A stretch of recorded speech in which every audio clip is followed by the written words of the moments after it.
अरे झोपा काढायला येतो का? झोपा काढायला येतो? अरे अरे काय रे, म्हणजे ज्याच्या जीवावर रात्री आपण निर्धास्त झोपतोय तोच ड्युटीवर झोपा काढतोय. आत्ताच्या आत्ता कामावरून काढून टाका ह्याला. असं नका करू मालकीनबाई. मालकीनबाई मालकीनबाई तुम्ही सांगा ना. अहो पुन्हा नाही होणार असं. मी माफी मागतो. अरे रघु, चूक तर झालीये ना. पण झाली. एक संधी द्या. मी पाया पडतो तुमच्या. रे पाया नको पडू. चल जाऊ द्या ना भाईसाहेब, ज्या गोष्टी व्हायच्या असतात त्या होऊनच राहतात. आज जे काही घडलं ते दुर्दैवीच होतं. तो माफी मागतोय ना. मग एक संधी द्या त्याला, मी विनंती करतो. आजी, तुम्ही रघु दादांना नोकरीवरून काढू नका ना. तुम्ही त्यांना शिक्षा म्हणून हवं तर वेगळं काहीतरी काम द्या, पण प्लीज कामावरून नका ना काढू. या घरचे मालक म्हणून आम्ही काही बोलू का? हा, की तुम्हीच नाही निवाडे लावणार आहेत? आणि काय हो हरी काका? हा, हरी काका, साधी चूक आहे काही? साधी चूक आहे?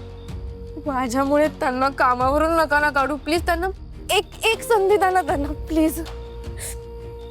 ठीक आहे वृंदा. रघु, शेवटची संधी देते. पुन्हा अशी चूक झाली ना तर माफी मिळणार नाही, कळलं? नाही होणार. शब्द देतो. ते सगळं ठीक आहे. नाही पण मला एक गोष्ट कळत नाहीये. तो हल्लेखोर जर घरात चोरीच्या उद्देशाने शिरला नव्हता आणि सरळ हिच्या खोलीकडे गेला, याचा अर्थ घरातल्या आपल्या कोणाशी त्याचं काहीही घेणं देणं नव्हतं. म्हणजे तो हिच्यासाठी चाला होता. काय गे?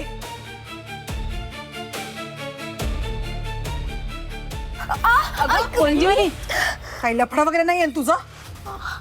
लपडा? बाईसाहेब, तुम्ही काय बोलताय? आजी, मग कोण एवढ्या जीवावर उठलंय तुझ्या? तू या घरात पाऊल टाकल्यापासून घरात विचित्र विचित्र गोष्टी घडतायत. म्हटल्यावर प्रश्न पडणारच ना की ह्या सगळ्या मागे तूच तर नाहीयेस.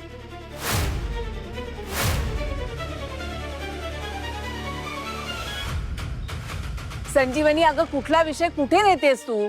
तिला इतकं लागलंय, जीव जाता जाता वाचलाय तिचा, आणि तू तिला आरोपीच्या पिंजऱ्यात उभी करतेस.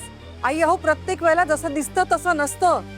आता आज हिच्यावरती हल्ला झालाय, उद्या हिच्यामुळे जर घरातल्या कोणाच्या जीवावर बेतलं तर काय करणार आहोत आपण? म्हणून मी सांगतेय ना, हिला हाकलून देऊयात घरातनं.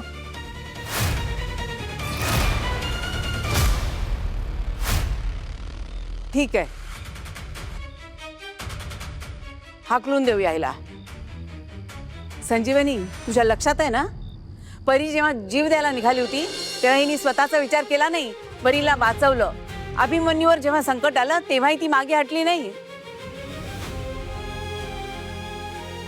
अगं इतक्या थोड्या दिवसात तिने सगळ्यांच्या वेळा, गरजा, सवयी हे सगळं समजून घेतलं. कुठेही कामात कुचराई केली नाही. या घराला आणि परीला तिचा इतका लळा लागलाय, आणि तरीही जर तुला वाटत असेल की हिला काढून टाकायचं तर ठीक आहे, आत्ताच्या आत्ता तिला काढून टाकूया. उद्यापासून परीची सगळी जबाबदारी तुझी. घरातली सगळी कामं जी ही करते ती सगळी कामं तुला करायला लागतील, सकाळपासून रात्रीपर्यंत. चालेल?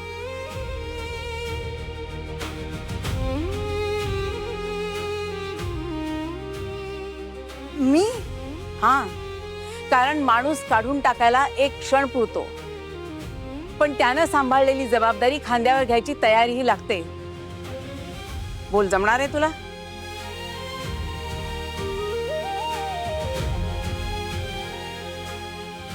नाही म्हणजे मला तसं नव्हतं म्हणायचं आई.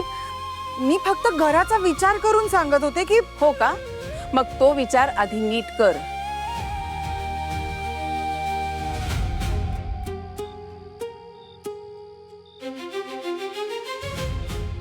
अहो आई, प्लीज आता शांत व्हाल का सगळे?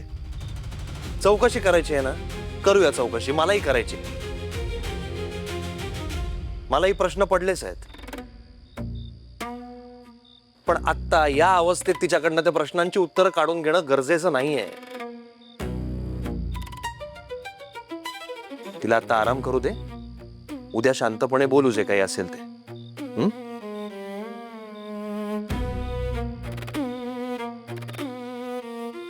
आणि तू ग, तुला हवं असेल तर तू आज बंगल्यात झोपू शकतेस.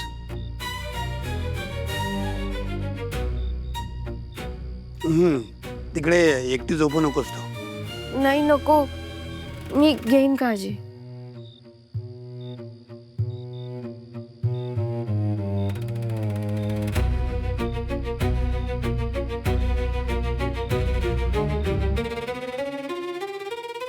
तुझ्या निष्काळजीपणामुळे एकाच दिवसात 2दा अनोळखी माणसं घरात घुसली आहेत. जीवावर बेतला असतास तिच्या.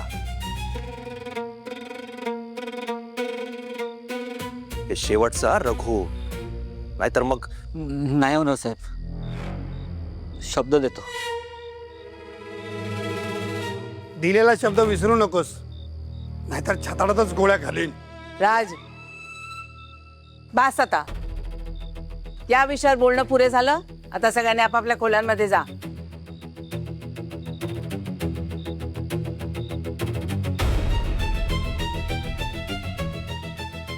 काळजी घे हं.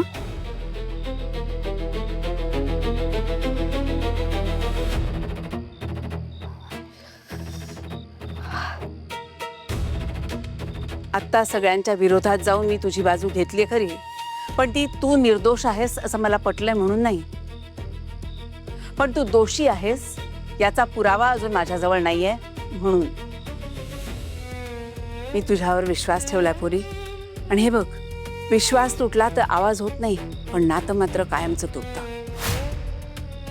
मी आत्ता तुझ्या पाठीशी उभी राहिली आहे, आणि लक्षात ठेव, सत्याच्या विरोधात मी कोणाच्याच पाठीशी उभी राहत नाही. जोपर्यंत मी तुझ्या पाठीशी आहे तोपर्यंत कुणीच तुला या घरातून बाहेर काढू शकत नाही. आजी, आजी, मी वचन देते तुम्हाला, मी असं कुठलंच चुकीचं पाऊल उचलणार नाही ज्याने तुमच्या विश्वासाला तडा जाईल. आता जा आणि आराम कर, आणि दार नीट लावून घे. काळजी घे स्वतःची.